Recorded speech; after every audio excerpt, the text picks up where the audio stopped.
Boa noite a todos e todas. Vamos chegando.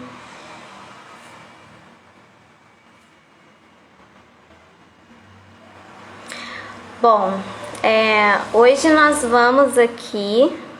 A Alessandra já entrou. Josi. Hoje nós vamos trazer para vocês, né, um pouquinho do que acontece aí nos encontros do curso de supervisão em psicanálise, tá? Franciene, boa noite. Maísa, oi. Ju. Bom, a proposta de hoje é a gente bater um papo, tá? E trazer um pouquinho do que acontece lá nos cursos de supervisão, né? Todas as conversas que nós temos lá, as apresentações que a gente tem lá, e a gente resolveu compartilhar um pouco disso com vocês também. Para quem aí não é da Amphi, que está me vendo pela primeira vez, meu nome é Débora Elisa, eu sou psicanalista clínica, sou professora da Amphi, e hoje o bate-papo é com a psicanalista em formação, promotora de justiça, Alessandra Maciel. Eu vou chamar ela aqui para a gente conversar e vamos dar início ao nosso bate-papo aqui sobre transtorno borderline. Deixa eu ver como que faço aqui. Aqui, ó. Falando a Alessandra. Boa noite, Paula. Pessoal que tá chegando, vamos chegando. A Alessandra já tá entrando aqui. Ela aí. Boa noite, Alessandra. Boa noite a todos, a todas. Muito obrigada por essa oportunidade para a gente poder conversar sobre um tema que é, de uma maneira geral, tão interessante que para nós da psicanálise se torna um tema fundamental. Muito, né, Alessandra? Quando a gente fala de transtorno borderline, o pessoal já fica muito ansioso para escutar, para ouvir um pouco, né? Algo bem novo assim também. E é um prazer imenso estar aqui com você, né? É um orgulho muito grande poder dividir esse espaço aqui com você, o espaço da Amphi. Eu acredito que vai ser uma noite bem gostosa, né? Alessandra, para a gente iniciar, eu queria que você lesse aquele poema para a gente, que eu acho que tem bastante a ver com o tema que a gente vai tratar, né? E nada melhor do que iniciar a noite aí com um poema, né? Sim, nós escolhemos para poder começar essa noite um poema de Manuel de Barros. Manuel de Barros, na verdade, Manuel Venceslau Leite de Barros. Ele nasceu em 1916, morreu em 2014, nasceu em Cuiabá, morreu em Campo Grande.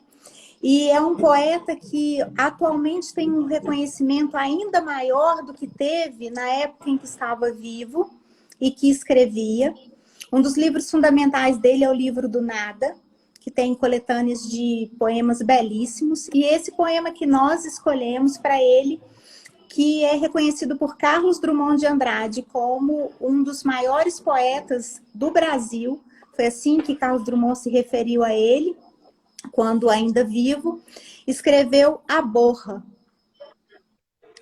Prefiro as palavras obscuras que moram nos fundos de uma cozinha, tipo borra, latas e cisco, do que aquelas palavras que moram nos sodalícios, tipo excelência, conspícuo e majestade. Também os meus alter egos são todos borra, ciscos, pobres diabos, que poderiam morar nos fundos de uma cozinha, tipo Bola 7, Mário Pega Sapo, Maria Pelego Preto. Todos bêbados ou bocós. E todos condizentes com andrágios. Um dia, alguém me sugeriu que adotasse um alter ego mais respeitável. Tipo um príncipe, um almirante, um senador. Eu perguntei, mas quem ficará com os meus abismos se os pobres diabos não ficarem? Essa é a poesia que nós trazemos para nos perguntar um pouco, né, Débora? Quem fica com os nossos abismos? Quem fica com os nossos avisos? Eu fico assim, quando a Alessandra me enviou esse poema, né, eu fiquei assim, arrepiada com ele, né? E eu acho que tem tudo a ver com o que a gente vai conversar. É muito interessante como o poema, enquanto arte, né, ele é capaz de emprestar corpo à vida, né? Corpo ao modo de funcionar, ao modo de sentir, ao modo de ser. Mas antes da gente iniciar a nossa fala sobre o transtorno borderline mesmo, né?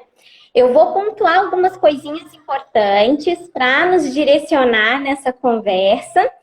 E a primeira delas é a seguinte, né? Lembrar que a psicanálise, ela não trabalha com diagnósticos. Ela trabalha com hipóteses diagnósticas, tá? E aí a gente está falando sobre neurose, a gente está falando sobre psicose, sobre perversão.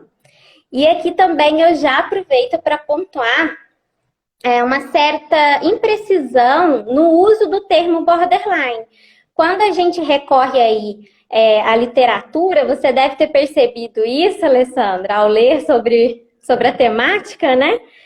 Que existe concordância entre os autores, existe também muitas discordâncias, alguns encontros e desencontros, e nós temos aí uma linha da psiquiatria que ela trabalha bastante o transtorno borderline, dando contorno, dando forma.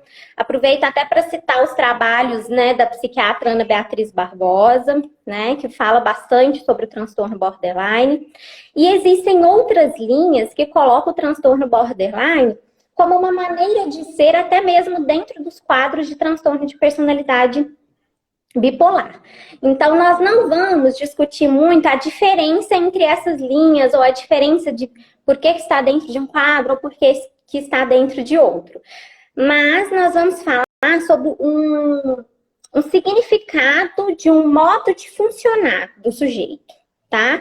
Então, é de uma persona, de uma personalidade, o modo como eu me vejo aí diante da vida, como eu interpreto essa vida, né?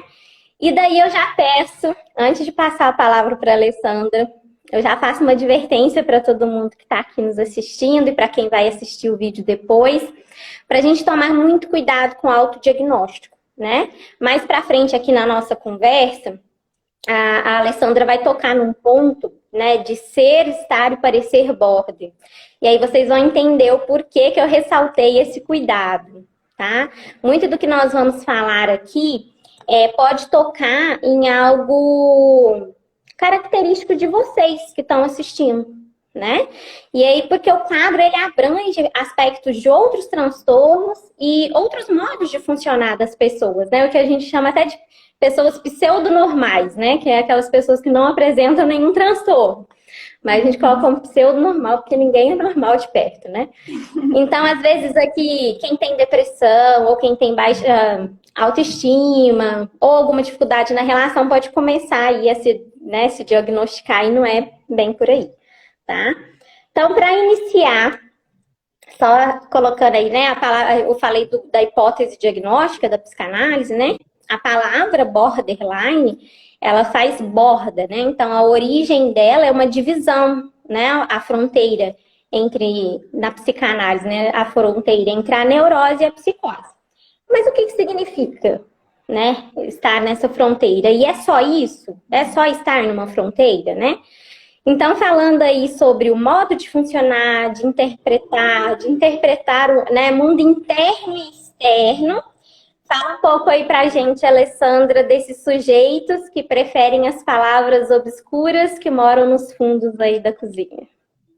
Exatamente. Um sujeito que prefere as palavras obscuras que moram no fundo da cozinha, a primeira coisa, Débora, é que ele já caminhou por vários outros lugares.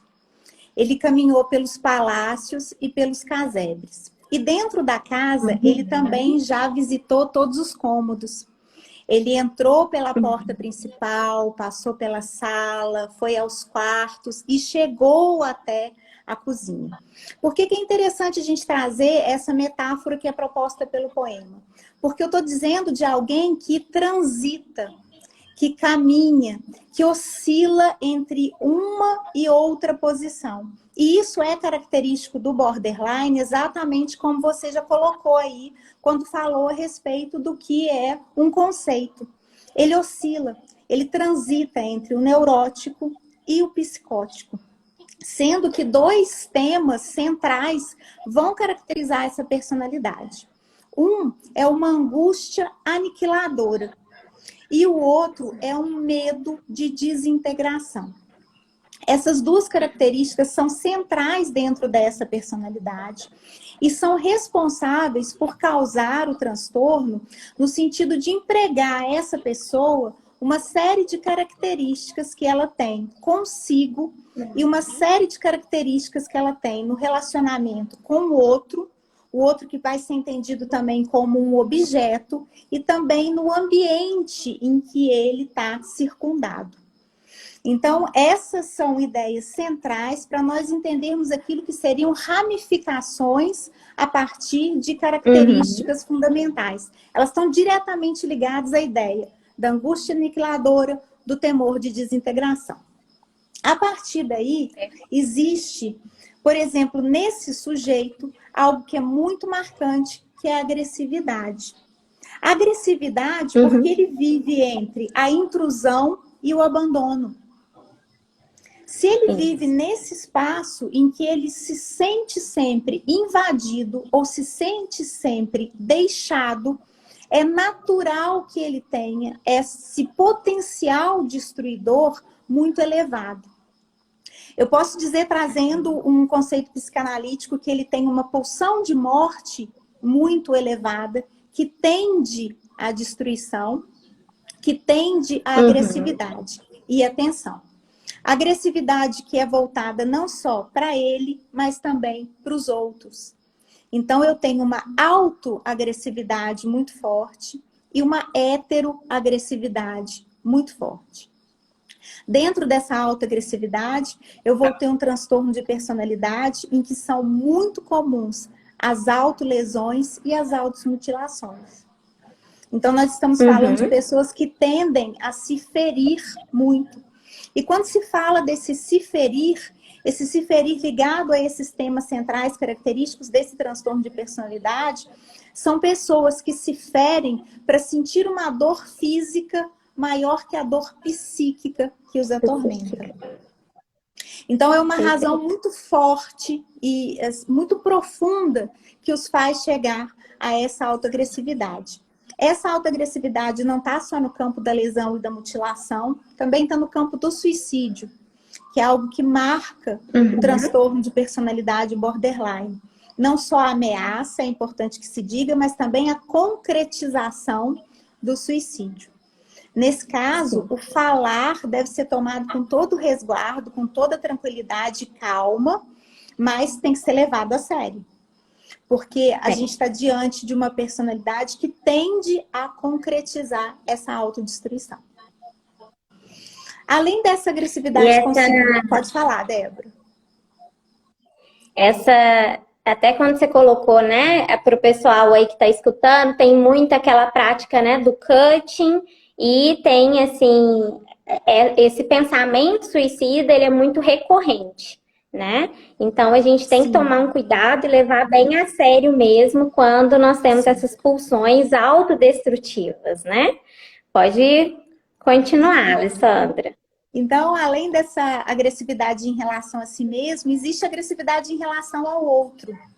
São pessoas que vão da agressão verbal à agressão física também, com muita força, né? Essa agressividade, ela é imoderada, ela é incontida, ela é não modulada. São características que vão estar aliadas a essa raiva muito forte. Então, pode chegar a ferir, a agredir o outro, e são reações muito impulsivas. Eu acho que essa é uma palavra Ela muito não pensa e planeja, né? É algo que acontece, é reativo, né? Essa reatividade entre o fato e a ação, não existe um período todo de maturação. É como se houvesse realmente ali alguma ruptura, uma passagem muito rápida desse estado do acontecimento para aquele estado que é o da ação, que é exatamente o que vai caracterizar o que você falou, que é a reatividade, né? Então, a gente tem muito, muito forte essa presença da agressividade. Pode falar. A Franciene aqui, ó, tá perguntando pra gente o que seria o medo de desintegração, que foi uma das coisas, né, que você pontuou, medo de desintegração. Se seria da persona, ela colocou, não sei se eu entendi direito. Até o Franciene, é uma das angústias, né?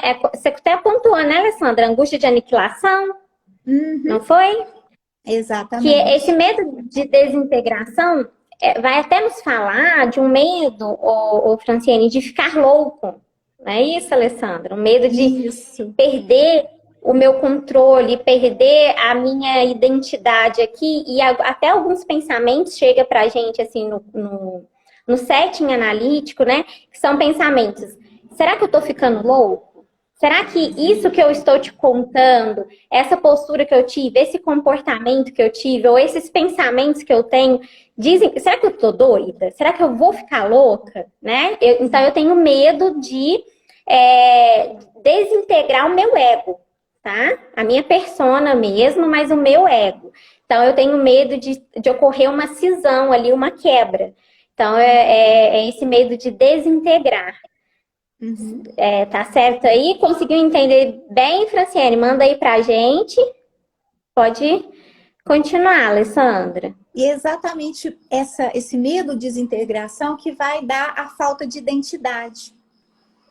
Então, a pessoa que tem o transtorno de personalidade borderline, ela não tem essa ideia de quem eu sou, não tem a ideia dos quereres dela bem consolidados, tem uma sensação de continuidade muito grande e, portanto, se ela se sente assim, com essas falhas ou mesmo ausências de constituição, ela também vai ser profundamente dependente do outro.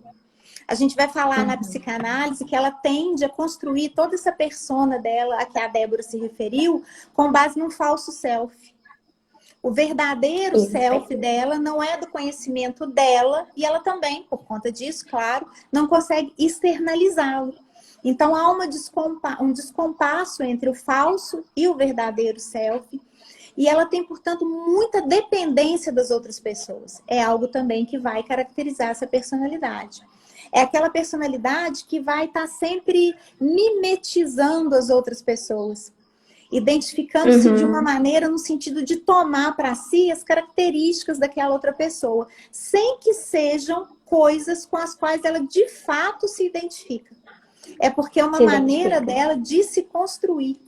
Ela se constrói a partir dessas projeções, dessas identificações projetivas, que é uma coisa que ela faz com muita força, porque ela não encontra dentro de si o que há. Que é o que a Débora fala muito com a gente dentro da supervisão psicanalítica, dentro dela há um vazio. E esse vazio faz com que ela sempre busque o outro. Até essa questão, né? Esse vazio é uma espécie, gente, de buraco mesmo. É um sentimento de que não há algo aqui dentro que me dê forma, que me dê contorno. Eu não estou nem feliz, nem triste. Eu não tenho desejo, eu também não estou sem desejo. É algo que é uma sensação que chega muito pra gente, nomeada como... eu não estou nem isso, nem aquilo. Eu tenho uma sensação de que eu estou oco por dentro, né? Então, são pessoas que sentem demais, que têm uma intensidade, mas existe essa sensação psíquica de que ela está vazia, né? É uma sensação difícil, inclusive, aí a gente tem a clínica do vazio, para explicar um pouco sobre isso também. E teve algo que você falou que me chama bastante atenção, Alessandra, que é a questão da falta da identidade, né? E ela acaba recorrendo a esse outro até para ela dar conta de existir, né? Para ela dar conta de si. Ela precisa desse outro para conseguir se identificar a partir dele, né? Então tem essa dependência aí com amigos, com familiares, com relacionamentos românticos, então são pessoas que estão sempre em busca desse outro, né? De uma forma muito intensa, né? Muito forte. E acaba perdendo um pouco aí da própria autonomia dessa pessoa. Ela tem dificuldade de realizar tarefas corriqueiras sozinha, né? De às vezes ir pagar uma conta, de às vezes escolher alguma coisa no restaurante, de coisas do dia a dia, fica difícil para ela resolver sozinha. Então, a autonomia dela se perde também nessa relação com o outro aí de dependência absoluta dele, né? E algo que eu gostaria de pontuar. Quando você falou da falta de identidade, eles também têm uma deformação no modo de ver a si próprio, né? Então, a autopercepção é deformada, né? Mesmo que são pessoas com altíssimas qualidades, capacidades criativas, eles não validam isso em si mesmos. Se veem inferiores, não é isso? Eles acabam se vendo inferiores, com medo, inclusive, né? Como eles se veem inferiores, eles têm muito medo da rejeição e a opinião dos outros acaba sendo um grande peso aí na vida deles, né? Pode até existir uma dualidade na imagem dessa pessoa, porque eles são amorosos demais, são muito amigos, eles amam demais, mas existe aquela casca do falso self que a Alessandra trouxe pra gente, né? E aí faz com que eles também tenham uma imagem, às vezes, de arrogância, ou de um descontrole, ou até mesmo de uma frieza. Então, olha como que é dual, né? Então, a convivência com o border, ela é conflituosa, mas, assim, né? São pessoas incríveis e difíceis. Então, é uma vivência complicada de estar perto, porque ao mesmo tempo que eu amo muito a Alessandra, eu faço de tudo por ela, né? Eu também posso ser fria e hostil com a Alessandra, né? Perfeito o que você falou, Débora, porque isso vai se revelar tanto em relação àquela pessoa que está mais próxima, onde a gente já teria assim, um primeiro conflito de dualidade, que é do amar e odiar, que é do depender fortemente, ao mesmo tempo querer afastar, porque não se estabelece esse meio termo na relação, esse equilíbrio na intensidade dos sentimentos que aquele que o border ama provoca, né? Ele oscila entre esses pontos e oscila também com relação às pessoas mais próximas e mais distantes. As pessoas mais próximas, os relacionamentos mais íntimos, sofrem com esse profundo afeto e profunda hostilidade. É preciso que se entenda que o tamanho do querer é o tamanho do não querer, o tamanho do amor é o tamanho do odiar dentro dessa personalidade que é borderline. É tudo sempre muito extremado. O equilíbrio, esse ponto entre os dois não vai existir porque existem essas cisões, como você falou, essas rupturas, né? Ao passo que com aqueles que são mais distantes, é muito bom conviver com essa parte da intensidade do border, não tem, aliás, problema nenhum, é sempre muito conveniente, né? Muito agradável. E a pessoa não vai ter aquele outro com tanta dependência dele. E, portanto, nem um amor tão próximo, nem um ódio tão intenso. Então, é uma dualidade que vai estar expressa naquelas pessoas de relações mais íntimas e também nessa diferença entre as pessoas mais distantes e as pessoas mais próximas. E aí, especificamente dentro dos relacionamentos mais íntimos, os relacionamentos amorosos de quem tem o transtorno de personalidade borderline, são relacionamentos que podem ser muito fugazes. A pessoa pode trocar muito de parceiros amorosos. E isso vai acontecer por duas razões. Primeiro, porque quando ela ama essa pessoa, tem a dependência dela e vê nela esse objeto perfeito, porque essas divisões acontecem muito, esse objeto amado é perfeito. Se ele é perfeito, ele não pode apresentar defeito nenhum. A hora que ele apresentar um defeito, a frustração é brutal. E é brutal de uma maneira que essa pessoa deseja abandonar o objeto imediatamente. Então ela troca, ela vai até outro. Mas isso também acontece porque, na verdade, ela não está se relacionando com aquela pessoa. Ela está se relacionando com uma imagem interna ideal que ela tem da pessoa amada. Então, é mais fácil para ela também trocar, investir e desinvestir. Porque quando se fala de investimento, sobretudo de investimento amoroso, é algo que a gente diz que em matéria de economia dentro da psicanálise é muito difícil, porque você investe, você se doa muito, você coloca muito da sua libido, tem a catexia nisso, né? E aí, então, você retirar o investimento daquele objeto e passar a outro é algo muito sofrido, é algo que muitas vezes comporta até um luto, nessa perda do objeto no encontro do outro. Para o border oscila com mais facilidade. Porque, na verdade, ele tem sempre aquele medo que vai fazer com que ele talvez se aproxime do objeto, mas nem tanto. E porque ele se relaciona permanentemente com algo que é ideal, que está interno dele. Perfeito. Perfeito, Alessandra. E aí, assim, a relação, né, amorosa é algo muito complicado nesses quadros, né? Porque o relacionamento em si já é difícil para qualquer pessoa, né? Então, o relacionamento, ter que lidar com esse outro que é diferente de mim já é muito complicado. Quando eu faço esse tipo de projeção nesse outro, né, e eu tenho muito medo de ser abandonado, muitas outras nuances tornam, assim, difíceis mesmo, complicadas e conflituosas a tal ponto, né, de ter essas rupturas, de ter tudo isso que você trouxe. Aqui nós tivemos uma pergunta, Alessandra, da Paty. Gente, para mim é difícil ler, tá? Por mais que eu esteja de óculos, eu não enxergo muito bem. Então, se eu errar o nome, vocês me perdoem. Mas ela colocou aqui pra gente, ela perguntou, deixa eu voltar aqui, a raiva é um sentimento que é mais aflorado de quem é border, como se fosse mais intenso do que qualquer outro do border? Ah, tá. Acho que eu entendi. Se a raiva seria mais intensa do que qualquer outro dos traços. A gente não...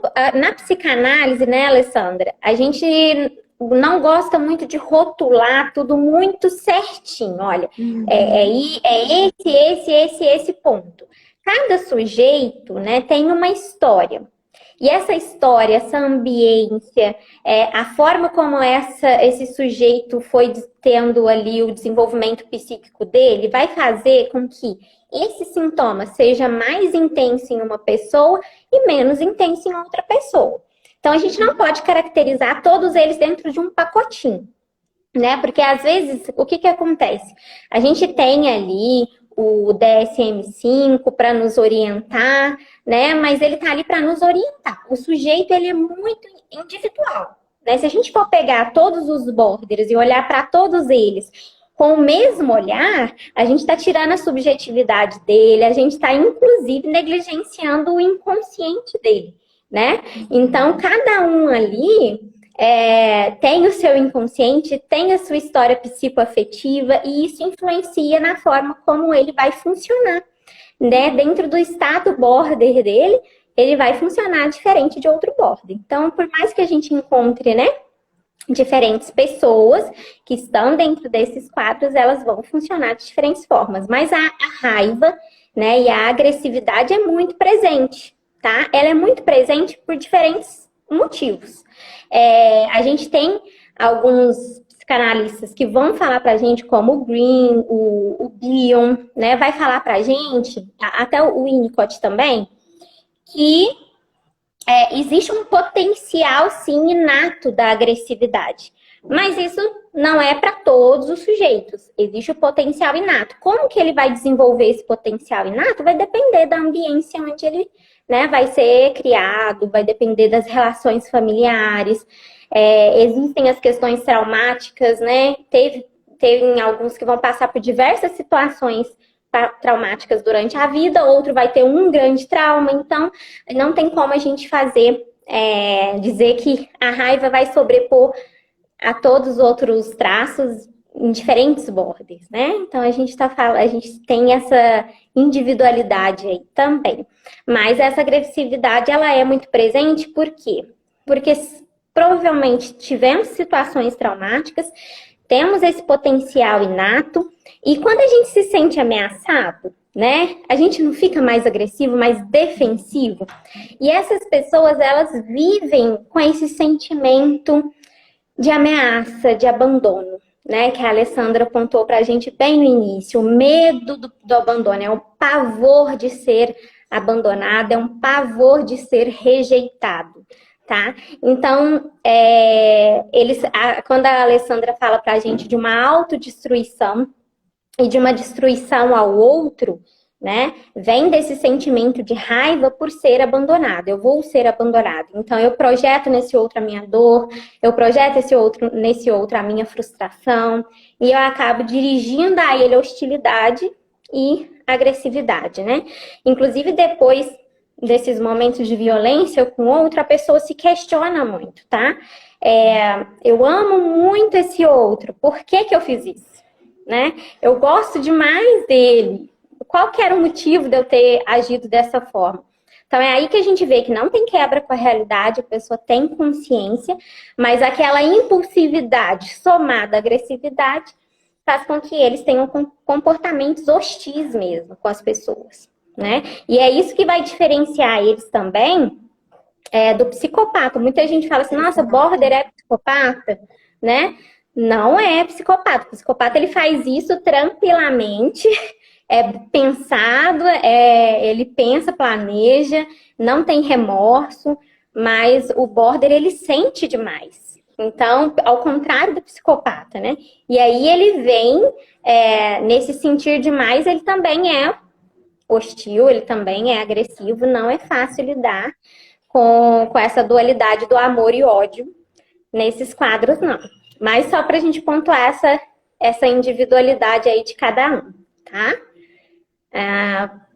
Podemos continuar, Alessandra. A gente estava falando dos relacionamentos, né? Isso, a gente falava dos relacionamentos e foi importante, Débora, você ter trazido isso, porque é uma ideia de que não há uma receita para poder identificar o border, como não há uma receita para identificar nenhuma pessoa, nenhum tipo de personalidade, nenhum transtorno para a psicanálise. Isso é absolutamente singular.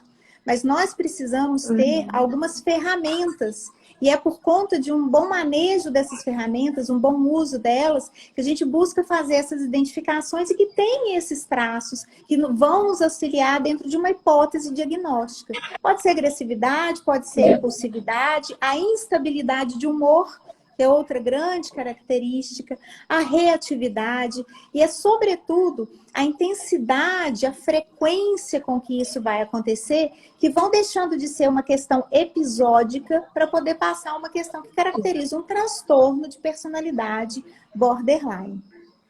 Em relação a essa questão dos parceiros, dois tipos outros de transtornos, né, de personalidade que podem, ou de estruturas psicanalíticas que podem se aliar ao borderline, são exatamente o psicopata e aquele que tem transtorno obsessivo compulsivo. O psicopata, porque tende à megalomania e a um narcisismo muito exacerbado. Como o border vai adorar aquele que é o outro amado, o psicopata ganha ali um fã grandioso para ele. Alguém que vai ainda mais exaltar todas as características que ele tem, todas as potencialidades que ele tem. Então, assim, é uma combinação terrível, mas é uma combinação que acontece dentro desses relacionamentos amorosos. E da mesma forma, a pessoa que tem transtorno obsessivo-compulsivo. Porque ela é muito certa, muito adequada, e esse jeito intenso e mais descontraído do border atrai também essa pessoa naquilo que ele entende como um oposto do que ele não é e do que ele gostaria de ser. Então, são algumas conjugações, mas que jamais, como você falou, ainda que na ponta, por exemplo, essa agressividade possa ser semelhante no resultado final de uma ação de um borderline com um psicopata, a razão para isso, essa origem, não passa nem perto em relação a um e a outro. Se do psicopata é falta de empatia, falta de sentir, do border é excesso.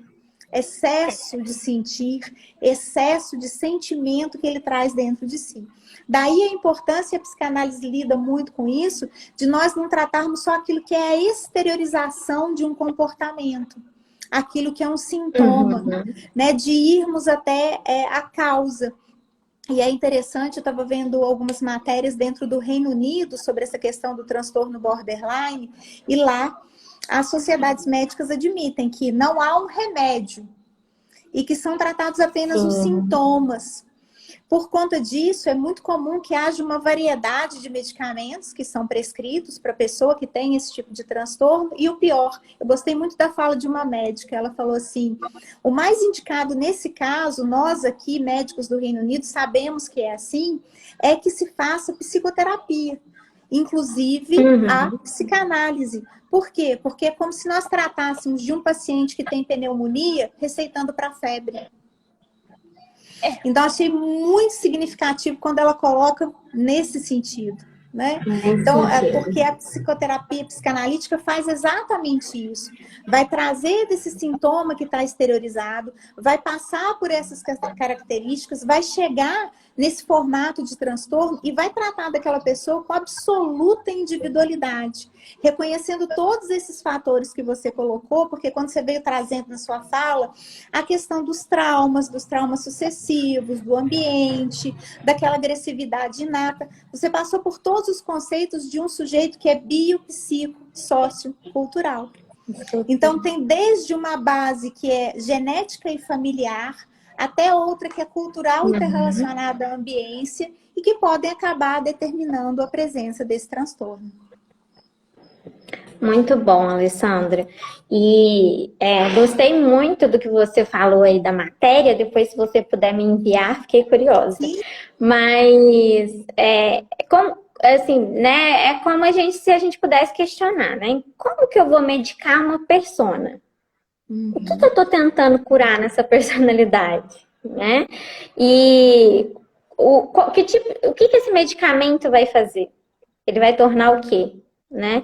Então, a gente medica algo que seja uma patologia, a gente medica e eles entram em estados patológicos porque não é fácil, né? Não é fácil você ter um descontrole, não é fácil você não conseguir se reconhecer nas suas ações. Quando a gente fala daquela cisão, da agressividade, né? Existem falas que é como se não fosse eu, né? Naquele momento parecia que não era eu, estava tudo bem e de repente aconteceu isso. Esse descontrole, né? E essa cisão consigo próprio, sou eu, né? Um eu e um não eu. Então, não é fácil você viver intensamente. É como se tudo que você sente fosse grande e intenso demais. E esse grande e intenso demais é a alegria intensa demais, a tristeza é intensa demais. Então, eles entram em quadros, né, de ansiedade muito grande, porque você imagina você com medo de ser abandonado o tempo inteiro, todos os dias, com medo da rejeição, com medo do que o outro fala ou percebe de você, com uma autopercepção muito frágil e muito falha, deformada. Né? Você não tem segurança, essa insegurança. É claro que você vai entrar em estados, né, de depressão, de ansiedade. Então, isso é possível tratar com medicamento. Exato. Mas falar da persona, do meu modo de funcionar, do meu modo de existir, aí sim, a gente está falando de uma psicanálise, por quê? Né? E de uma psicoterapia. Por que a gente está entrando nesse ponto? Né? Depois, mais para frente, a gente vai falar um pouco mais disso. Mas porque aí a gente vai falar do existir.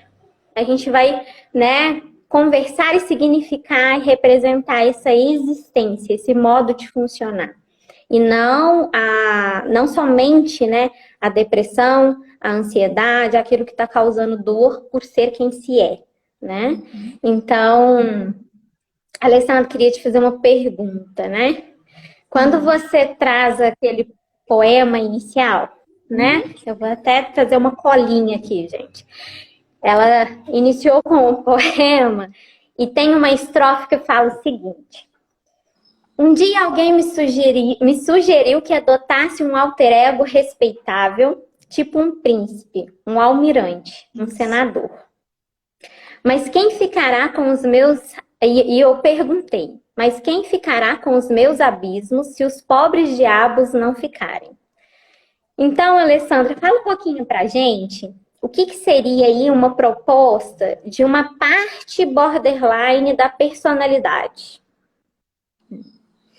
Então, Débora, quando você fala de uma parte borderline da personalidade, vamos dizer que seja essa parte que vai reconhecer, transitar, estar próxima do obscuro ou mesmo do abismo, eu me lembro aqui de duas questões que a gente possa trazer aqui e que podem colaborar para a gente desenvolver essa ideia. Primeiro a partir de Freud e depois a partir de Bion. Freud, porque ele vai tocar em dois textos que são fundamentais, em temas que eu acho que remetem a isso que hoje recebe o nome de transtorno de personalidade borderline.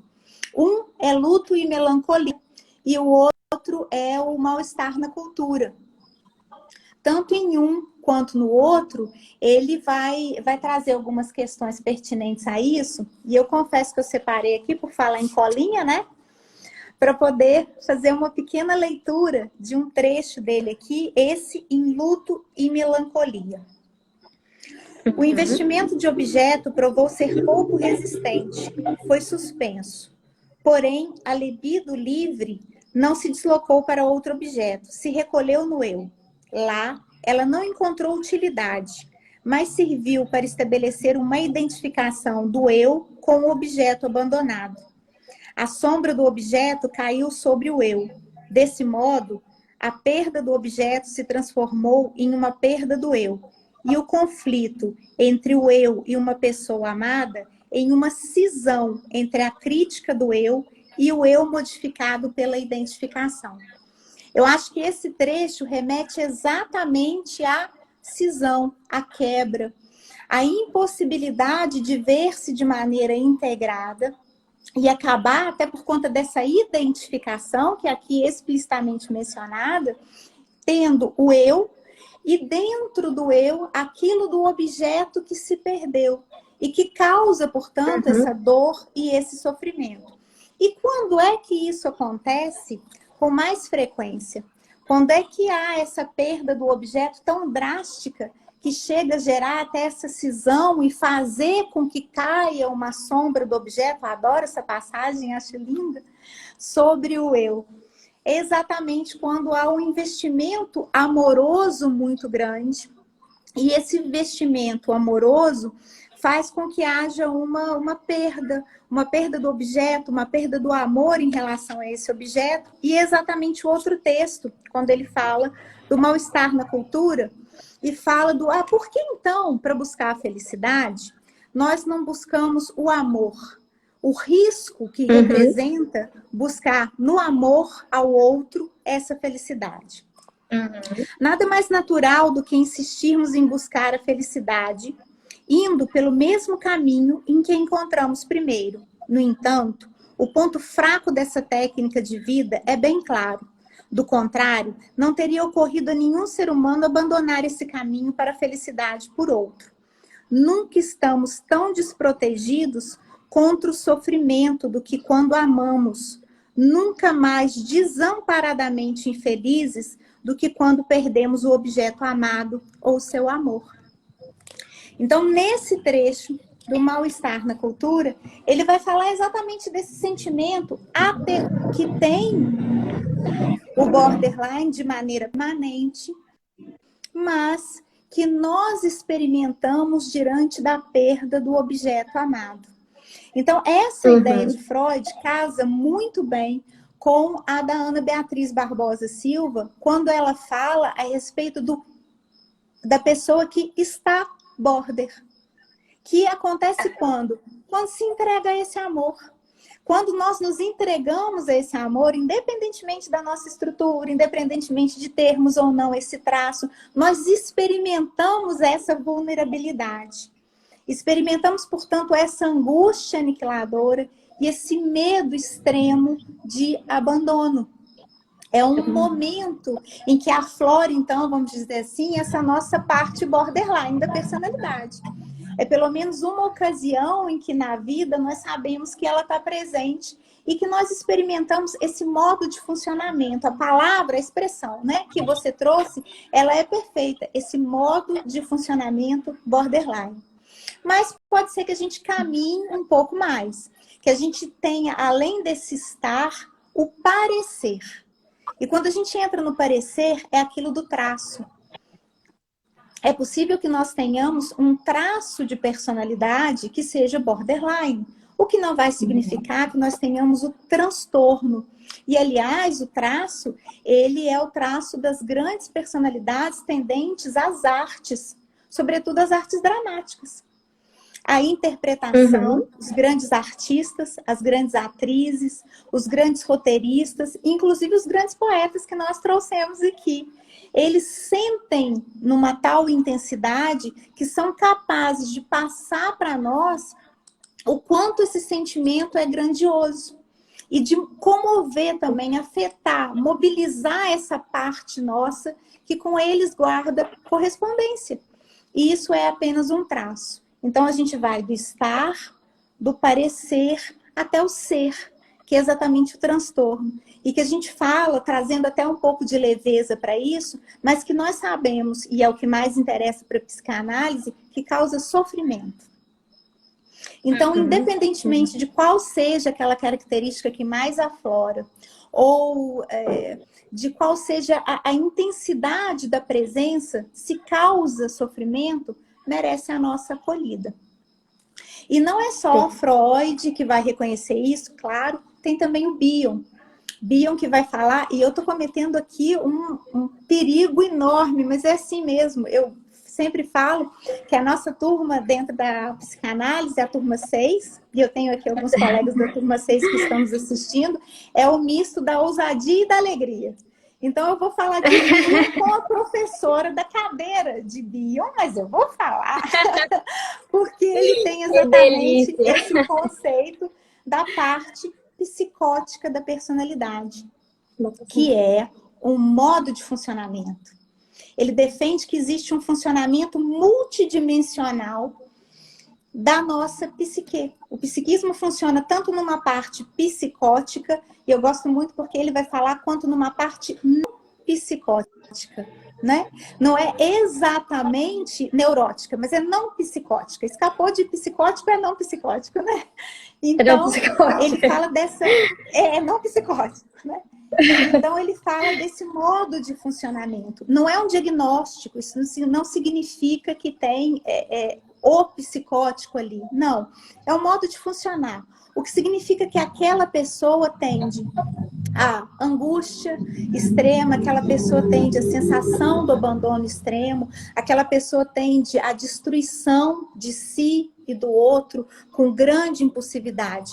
Ela guarda dentro de si as características dessa posição, que é a primeira posição que vai ser desenvolvida dentro desse desenrolar da psique, que é a posição em que se acredita vai estar lá o bebê nos primeiros instantes da vida dele.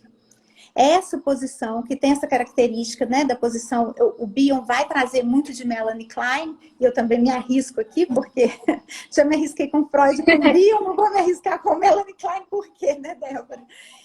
Que é de desenvolver essa ideia de que essa posição esquizoparanoide, que tem as características do psicótico, vai permear a nossa personalidade, vai estar conosco durante toda a nossa vida. E nós regredimos, às vezes, para essa posição. Nós trazemos esse modo de funcionamento à tona quando, por exemplo, nós nos infantilizamos. Né? Quando nós não conseguimos agir da maneira que seria a posição depressiva, que é a melhor, a mais considerada, né?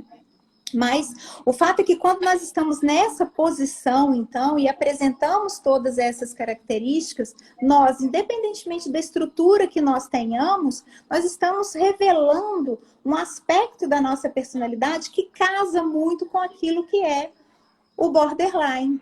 Então, nós temos também, é possível fazer, né, essa conjugação de ideias para poder dizer que também aqui está validada a presença de uma parte borderline da nossa personalidade, através das palavras dele. E o mais importante não é ter essa parte, reconhecer essa parte, é compreender que ela é também constitutiva. Porque o maior mal seria, e aí eu vou trazer também algo do nosso grupo de supervisão, que nós fizemos algumas incursões em relação a livros, e um dos livros foi uma interpretação psicoterapêutica da tragédia grega, especificamente em relação ao mito de Édipo.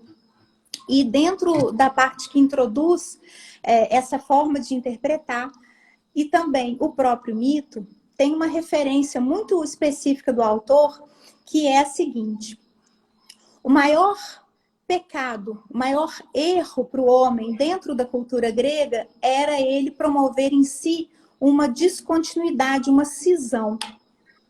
Era a híbris. A híbris era o maior mal que poderia atingir um homem. Então, ele se afastar, ele não se reconhecer dentro de uma unidade. Então, ele negar o seu lado que é obscuro, o seu lado que é mau, o seu lado que é agressivo, projetar no outro, desconsiderar, abafar, reprimir, em lugar de se integrar a ele. De buscar um caminho realmente em que isso deixa de ser contradição e passa a ser simplesmente unidade. A questão da parte borderline seria essa, pode falar. Freud vai falar pra gente, né, que a raiz de todas as neuroses é a nossa incapacidade de lidar com a nossa dualidade, né? E tudo isso que você falou traz muito, né, do que o Bion fala, e você falou assim de forma incrível, que é esse interjogo, né, que todos nós temos, né, entre estados neuróticos e psicóticos, estados adultos e infantis, e elementos, né, sadios e patológicos, né? Todos nós temos esse interjogo. E quando a gente fala de um ser border, né, a gente está falando de um interjogo que tem uma transitoriedade rápida e violenta, né? Então, é sempre a gente pensar naquele estado mais intenso do que a gente já viveu, quando a gente vive o luto, quando a gente vive uma paixão, é nesses estados que a gente consegue sentir um pouquinho do que é ser esse border. Alessandra, teve um momento que você estava falando sobre os poetas, sobre os artistas, eu vou ver se eu encontro aqui, mas nós tivemos um comentário, eu tô com medo de eu ir arrastando o comentário aqui, chamar alguém para a live, quer ver? Não, mas tá dando certo. Aqui, ó, Tati Salles. A Tati Salles, ela trouxe uma citação aqui pra gente do Fernando Pessoa. Ela colocou assim, ó, Fernando Pessoa e seu traço de borderline. Ela coloca o seguinte: o poeta é um fingidor, finge tão completamente que chega a fingir que é a dor que devera sente. É isso mesmo, muito bom, viu, Tati? Quando você estava comentando sobre essa parte, ela correu aqui e trouxe esse pedacinho aí pra gente. Vamos continuar então aqui nosso bate-papo. A Tati é uma querida que quando está presente assim nas lives que eu faço, enche meu coração de alegria, porque ela é a primeira amiga que eu tive, sabe? Assim, mais próxima e que não estava no meu ciclo familiar. Então, nós nos conhecemos há uns bons anos por mim, porque sou bem mais velha que ela, mas nos conhecemos aí há uns bons anos. Então, quando ela vem, quando ela faz essa presença, me dá muita alegria. E eu gosto sempre de dizer, porque eu tenho muita gratidão por essa amizade muito boa que ela me ofereceu durante a infância. E depois, lógico, né, a gente distancia um pouco, mas a prova de que nós mantivemos esse vínculo é a presença dela aqui. E eu achei interessante essa questão da gratidão, e quero aproveitar para poder trazer uma outra coisa aqui, Débora, que quando eu estava lendo esses textos do Bion, eu li especificamente um texto em que ele dá continuidade, acho que desenvolvimentos da teoria e da técnica kleiniana, em que ele vai dar continuidade a alguns temas de Melanie Klein. E ele fala o seguinte, eu também estou com uma colinha aqui. A arrogância é o oposto do juízo crítico, o orgulho da inteligência sadia. A onipotência é o contrário da gratidão. Então, eu não posso deixar de colocar aqui a minha gratidão a você, Débora, porque nos acolhe e me acolhe com tanto carinho dentro do curso de supervisão. Eu adoro quando ela faz mais ou menos isso que ela está fazendo, que é quando bota a mão assim e começa a prestar atenção no que a gente está falando. Gosto mais ainda quando cruza as duas mãos assim e presta atenção, porque é uma forma grandiosa para quem está falando de se sentir acolhido, né? De se sentir dentro desse carinho, dentro desse abraço que existe pela pessoa que conduz isso. E eu quero dizer que a Débora é um imediato, é um timoneiro e tanto dentro desse curso de supervisão, que é capitaneado pela Paula, que é a presidente da AMPIC, da Associação Mineira de Psicanálise Contemporânea, e que é responsável pelo norte, pela metodologia que é dada dentro do curso de supervisão e que é algo bastante sério, bastante firme dentro dessa associação. Eu falo isso não para poder dizer que a nossa associação tem um caráter de ortodoxia, não é essa a ideia, mas porque existe um compromisso inarredável com a ética psicanalítica dentro da associação. E é por isso que eu faço questão de dizer que tem um norte e tem um capitão para esse navio, e que tem um imediato nesse navio, e que somos tripulação e que caminhamos nele conforme o rumo que é dado, conforme a coordenada que é posta. E queria aproveitar, então, essa presença da Tati para poder falar de gratidão e para agradecer o carinho com que acontecem as suas aulas dentro da proposta do nosso curso. Bom, já que você fez algumas perguntas para mim, agora é a minha vez de lançar uma pergunta para você, porque eu quero trazer para você algo que é a sua experiência, além de psicanalista, professora, dentro da supervisão, mas também de psicanalista clínica. Nós falamos aqui a respeito de Manuel de Barros, trouxemos o poeta.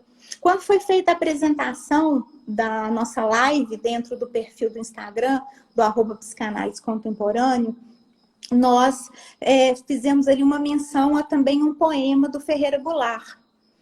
E é um poema que fala exatamente disso, que fala de partes, que fala de metades contrapostas durante todo o poema. Ele fala, e a parte que eu mais gosto é quando ele fala que uma parte de nós é linguagem, outra parte de nós é vertigem, né? E ele vai propondo essas oposições ou essas dualidades, como você bem falou, até que ao final ele vem e propõe a integração. Quando ele fala que uma parte tem que ser traduzida na outra. E aí que eu pergunto para você, Débora, em que a psicanálise pode ajudar a tradução desta parte borderline, ajudar na integração, preservando a pessoa, minimizando o sofrimento? Dos instrumentos que o Ferreira Goulart colocou, qual é aquele que vai nos valer? A vida, a morte ou a arte? Nossa, muito boa pergunta, né? Depois, ter que responder essa pergunta depois dessa fala incrível, eu estou emocionada até agora, mas até antes de responder a pergunta, Alessandra, você, assim, foi um presente que a Paula me deu, né? O curso também, um grande presente que a Paula tem essa teimosia e mania em presentear as pessoas, né? E vocês foram realmente um presente para mim. E tem aquela frase, né? Navegar não é preciso, né? Você colocou a gente aí no mar, nessa tripulação, né? E seguir aí em frente a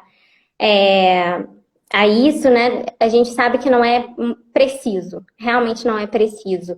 E quando a gente fala de preciso, de precisão, né? Nós vamos de acordo com o que a gente vai encontrando aí nesse nosso mar aberto, mas eu tenho aí uma segurança muito grande, porque como você colocou, né, a Paula trouxe essa metodologia base, e a partir daí, né, a gente consegue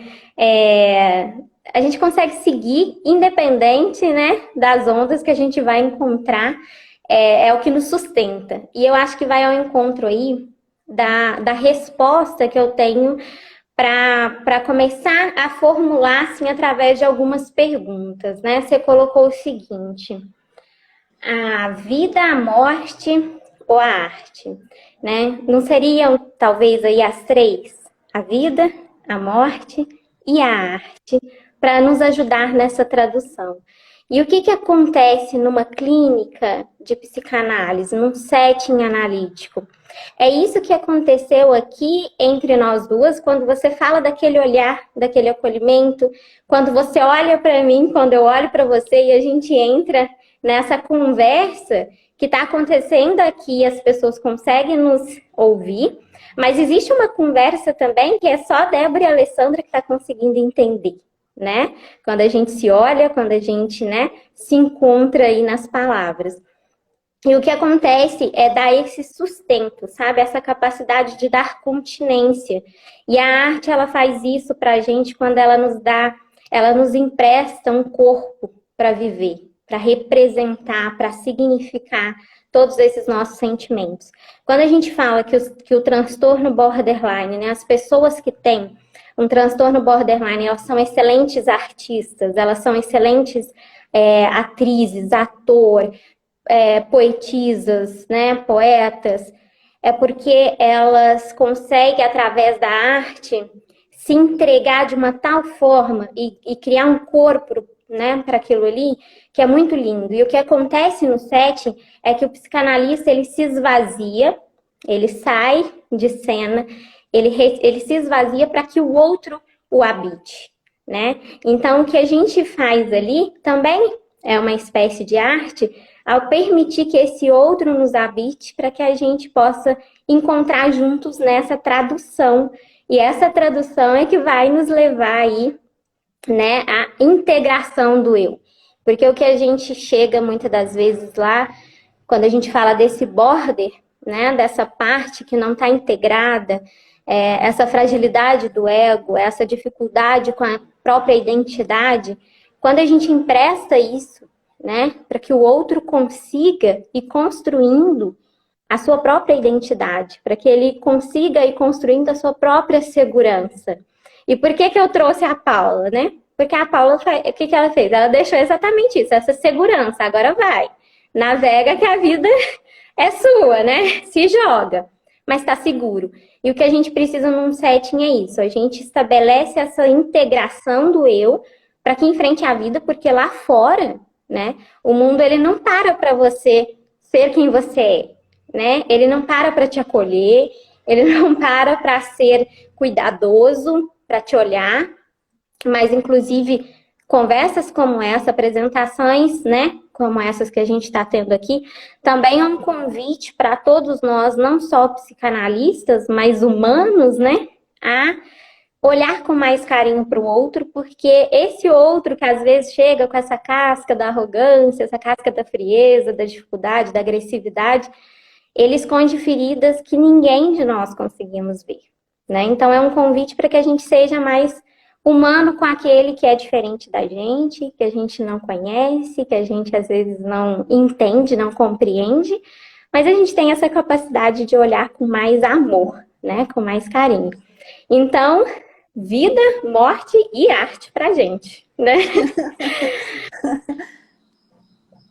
Bom, acho que a gente está encerrando aqui.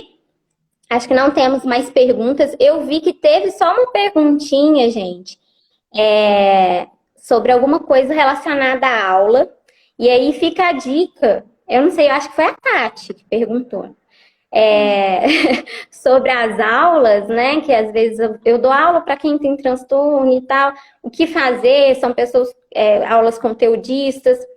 Aproveita da arte, tá aí, né? Abuse da arte para contemplar o que você quer levar, as informações, os conteúdos, mas encanta primeiro, acolhe primeiro e depois a gente cruza aí com a curiosidade e o desejo pelo saber, né? Para a gente fechar hoje, eu queria agradecer muito a presença de todo mundo aqui, agradecer a Paula, agradecer o pessoal que está aí, agradecer principalmente aqui a Alessandra, né, por ter topado esse desafio. E ela topou, assim, com maestria, né? E por ter sido, assim, responsável também, eu até comentei no final do ano passado que 2020 eu encontrei com alguns gênios. E eu postei isso no Insta e a Alessandra era um desses gênios. Levei para minha análise, tá, Alessandra? Lá no divã você apareceu.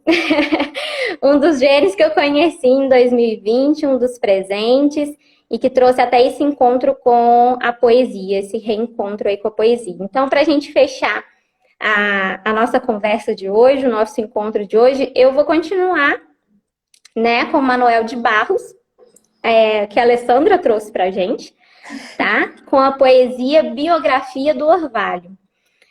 E aí eu vou colar um pouquinho. A maior riqueza do homem é a sua incompletude. Nesse ponto sou abastado. Palavras que me aceitam como sou, eu não aceito. Não aguento ser apenas um sujeito que abre portas, que puxa válvulas, que olha o relógio, que compra pão às 6 da tarde, que vai lá fora, que aponta lápis, que vê a uva, e etc, e etc. Perdoai, mas eu preciso ser outros. Eu penso renovar o homem usando borboletas. Fica aqui, né, a nossa reflexão a partir dessas lindas palavras e que contempla tudo que a gente conseguiu falar um pouquinho hoje. Claro que, né, falar de transtorno borderline a gente podia ficar aqui a noite inteira, mas eu espero que alcançou um pouquinho cada um de vocês. Muito obrigada, Alessandra, e espero ter mais encontros com você aqui também, viu, Alessandra? Obrigada, Débora. Vamos sim, com certeza. Tchau, gente. Obrigada, meninas, professora Rose, Paula, Selma. Um beijo. Boa noite. Boa noite. Boa noite. Beijos.